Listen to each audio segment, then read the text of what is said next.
Hello, it's me again. I hope everybody, if you went trick-or-treating on Halloween Day, I hope you were safe and I hope you enjoyed yourselves. I probably didn't enjoy myself as much as a lot of other people did. I didn't do all that much trick-or-treating, but I did some to speak of, even though I didn't do much. I only walked around for about I'd say a half an hour. But on to the issue at hand that I wanted to talk about today. I've been following this ongoing story for about I say 4 or 5 or 6 months now, but it finally happened on October 30th. Pulse 87 indeed signed off. It was shut down by Mega Media, as they were unable to maintain their financial bearings after the huge amount of donations. I believe it was $700,000 or something like that. Huge amount of donations that they were able to garner after they had basically put out an SOS to every Pulse listener in New York, saying that if you don't donate some money to at least keep us going in the short term, that we're going to have to shut down our operations, and the station would have to go bye-bye.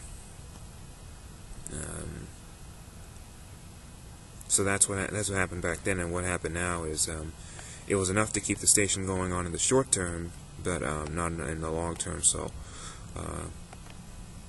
by goes Pulse 87, which is really the station that's credited with launching the career of Lady Gaga. But 87.7, I had read somewhere that it had played, one of them, some rock song by the Beatles. I forgot what it was called, something USSR, that suggested that it was going back to the Russian language format that it had before it became Pulse 87, and that they may not go back to dance. And I was getting ready to say, if that was indeed going to be true, that because I've noticed that 92.3, I listen to all these stations online, so whenever I get the chance, and I noticed that 92.3 has been slowly but surely adding more dance songs into their playlist. Some said Hot 97. I don't think so. I wouldn't put much stock in the possibility that Hot 97 was going to start playing dance. If anything, Hot 97 needs to start playing some classic hip hop. If anything,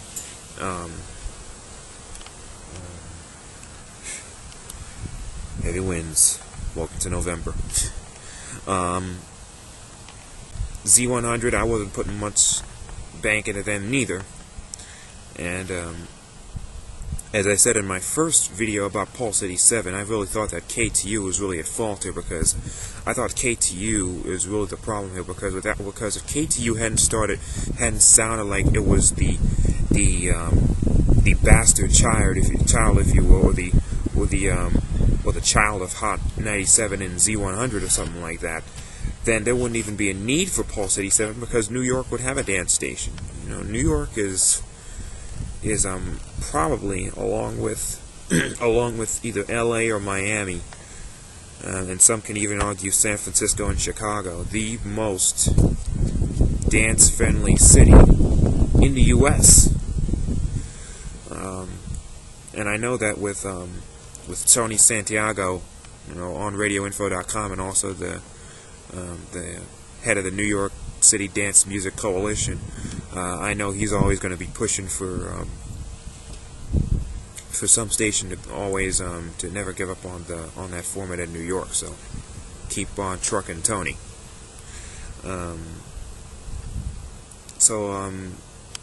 That's what's going to happen at least in my opinion. But what will happen at 87.7 is that Party 105.3, which is WDRE out of Long Island, they recently got a simulcast on 101.5. That simulcast at 101.5 will now go to a will now go to a Latin station at 98.5, known as La Nueva Fiesta. And that's what happened to 101.5, and 87.7 will start simulcasting that party station out of Long Island. So,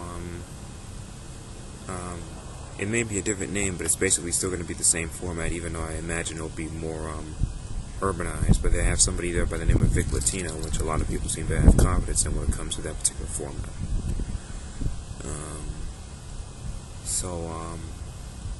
That's what happened. So that station in Long Island's now going to start beaming into a New York frequency. That's what's going on, at least in New York. But New York is not the only place where radio is making news.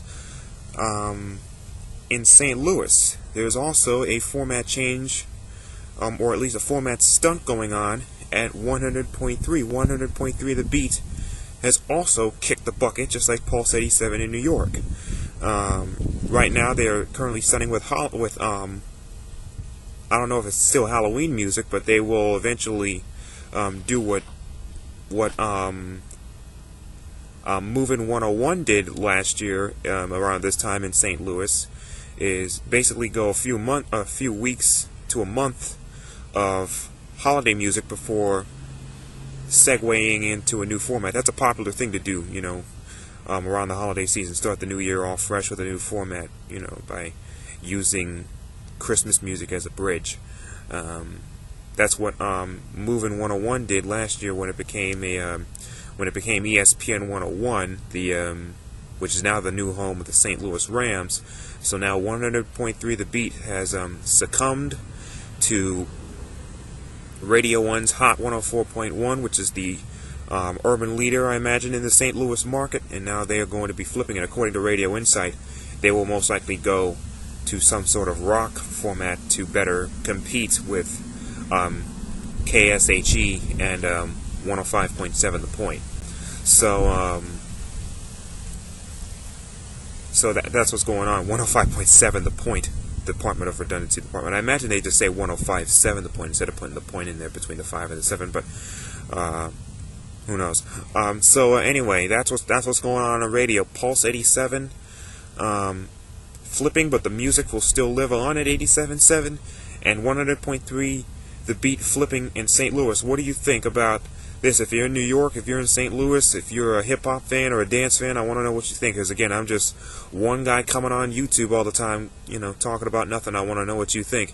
And also, probably by the end of November, what I'm thinking about doing is that I'm going to talk about what's been going on, what usually goes on around this time of year with stations when they flip to Christmas music. Usually it's a lot of Christian and adult contemporary stations around this time of year that usually wind up start belting out jingle bells and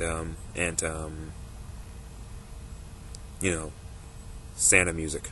So until next time, 100.3 The Beat flipping, Pulse 87 giving way to a new dance station at that frequency. Again,